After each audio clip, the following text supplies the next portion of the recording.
Hello, Record students. We're going to read chapter 19 of Lunch Money. It's called Planning. On Tuesday morning, Mr. Z sat in his room, secretly hoping that Greg and Maura wouldn't show up, hoping something might have derailed their plan, like maybe a big no from someone's mom or dad, or maybe a sudden outbreak of common sense, or even a flat tire on a school bus. Something, anything. But exactly 7:30, Maura walked into the math room and said, "Hi, Mr. Z," and she sat at a desk and began digging around her backpack. She pulled out a pencil with a new spiral notebook. She opened to the first page and carefully wrote the date and time. She looked at Mr. Z and said, "I'm going to keep a record of our meeting." About a minute later, Greg walked in. Maura looked up and said, "You're late." "It's not businesslike to be late." She turned and wrote something in her notebook. Greg made a face at the back of her head. Turning to Mr. Z, he said, "So, what should we do first?" Mr. Z said, "First, I need to know what your parents think about this." Greg said, "Mine are fine with it. With talking in the school, to the school committee and everything. They're going to come to the meeting. At least my dad is for sure. My mom's going to try to cancel another meeting she has for Thursday.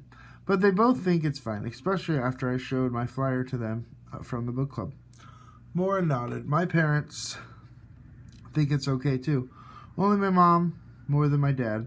He thinks it's sort of crazy, but they both said to thank you for helping.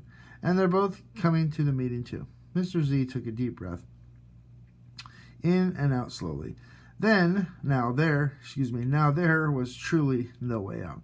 He felt trapped. He honestly wanted to help these kids, but he honestly saw nothing wrong with either their comic books or their wish to make them available for their friends. It sounded okay to make a little money, but sometime soon he knew that he was going to have to talk to the principal. Mr. Z spent most of his life carefully avoiding disagreements and disputes. First in grade school, and then right through high school, college, and graduate school. He had learned to keep away from controversy, because any situation that might include yelling could easily lead to pushing, and pushing sometimes leads to all sorts of unpleasantness, even blood. But this current situation had a conflict written all over it. He certainly didn't imagine that Mrs. Davenport was going to haul off and sock him in the nose or anything, but he thought about facing her and explaining his involvement in this business. His hands began to sweat. Then Mr. Z had a good thought, another way out. He said, "Well, one thing I have to do as soon as possible is call the superintendent's office and ask if they have any room on the agenda for Thursday's meeting.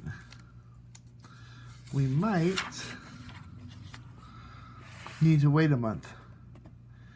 Maybe they're too late." "But maybe we're not," Maura said. "So I think we should go ahead and get ready right away." Greg nodded. "Yeah, like we need a whole plan and what we say and who says what, because we really have to look like we know what we're doing. I bet they won't even listen to us."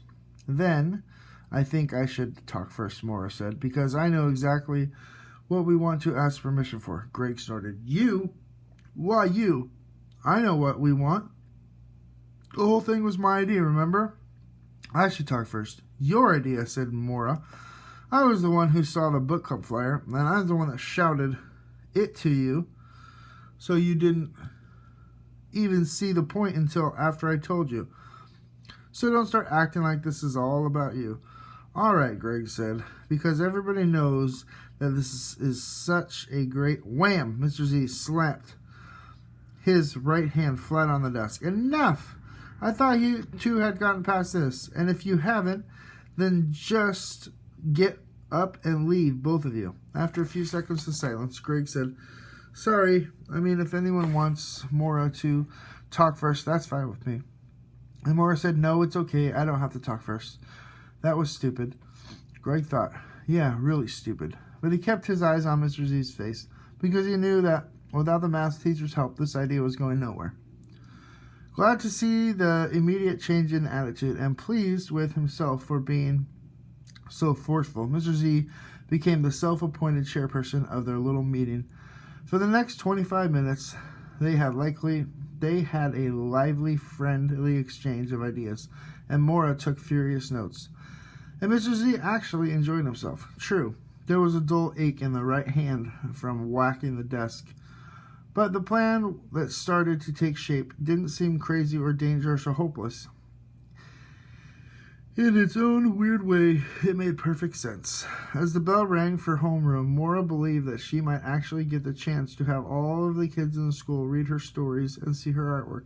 Mr. Z believed that the mathematical logic of the proposal might actually convince the school committee that it was a good idea. And Greg believed that maybe, just maybe, Chunky Comics might actually make a whole bunch of money.